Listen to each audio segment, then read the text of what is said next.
Magandang araw po sa ating lahat. Mega love shoutout po sa inyong lahat. Ngayong araw ay nagpagupit po tayo para maging presentable din tayo mga kapatid, brother and sisters all over the world. Syempre, sabi ko nga sa inyo as a salesman ay syempre kailangan nating maging presentable. So nagpagupit tayo dito sa Yankee Men's Salon. Saan po to makikita mga kapatid? Paglabas nyo po ng Union Metro Station, exit 2, baba kayo. And then pagbaba nyo ay sana all. Pag andun na kayo sa metro, syempre palabas na tayo ay baba tayo ng exit 2. And then, left tayo guys. Left tayo, lalabas tayo. And then, makita nyo po yung West Zone Supermarket.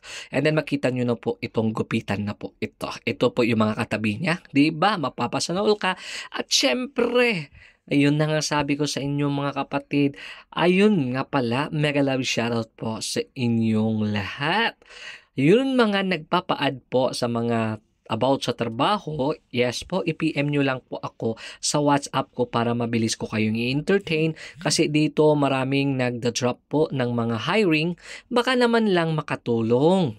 Brother and sisters, kasi dito po mag-unahan na lang po kayo. Mag-unahan kayo. Dito, mag-apply kasi syempre, first come, first serve ay sana all. So, ganun na nga mga kapatid, especially ngayong winter, ang daming-daming mga trabaho po dito na dinadrop nila na pwede nating applyan. Pero, syempre, nasa sa inyo na po, kayo na po ang makipag-deal. Syempre, kung nagtanong yan ng kaperahan, kung may money involved, no? Money issue, money matter, of course, automatically ay sana all. Alam nyo na this, na sila ay scammer. Syempre, bakit pa kayo magbibigay ng pera? Bakit pa kayo magpapa-interview? Na, alam nyo na. Kung alam nyo naman dito, pag nagpa-interview po tayo mga kapatid, brother and sisters all over the world, syempre, pag nag-interview tayo, wala pong kaperahan yan na involved. Interview lang po kayo, syempre, mag-antay kayo for processing, ganun lang mga kapatid. Okay, so, kayo na po ang bahala.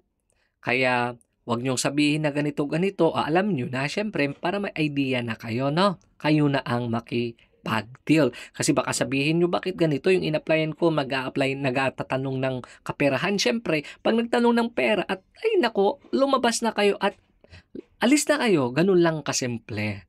Kasi, scam na yan, di ba? Kahit sabihin nila sa inyo na pang-process namin po ganito para maihanapan kayo ng trabaho, ay nawag na po, wag kayong magbibigay kasi baka ma 1, 2, 3 lang kayo based on my experience po ha. Para may idea kayo kasi sabihin nyo, ano naman to ganito kasi anong nag-drop. Malay natin, baka mamaya, syempre, hindi nyo din alam, mga mismo kapwa kabayan din natin dito, pipirahan pa kayo. Yun ang katotohanan kasi na-try ko din po mga kapatid kasi nung bago ako dito, nagpa-interview din po ako sa Sharjah.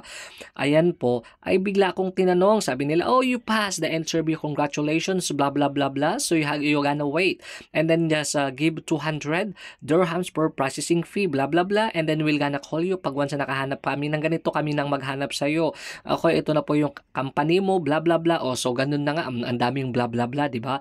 Siyempre, ang ginawa ko nun ay, nako po, okay, I'll gonna go out and then I'll gonna take my money. Ay, mga kapatid, brother and sisters, umalis na lang ako, di ko na tinuloy. Syempre, di na ako bumalik. Bakit pa ako babalik? Magbabayad ka ng pera. Syempre, utak ang gamitin natin, isip-isip din.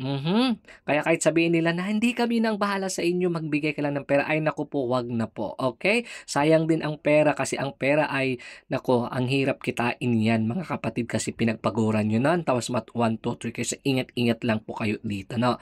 Kasi sinasabi ko sa inyo, kahit kapwa kabayan, naku, ayun lang based on my experience. Hindi lang to gawa-gawa, ito ang buong katotohanan. Mega love shoutout po sa inyong lahat. Ayan, finally, natapos na din ang paggupit ko. Thank you so much. At syempre, ganito lang ang gupit ko. Trim-trim lang po tayo. Maraming salamat and of course, and see you again in our next vlog.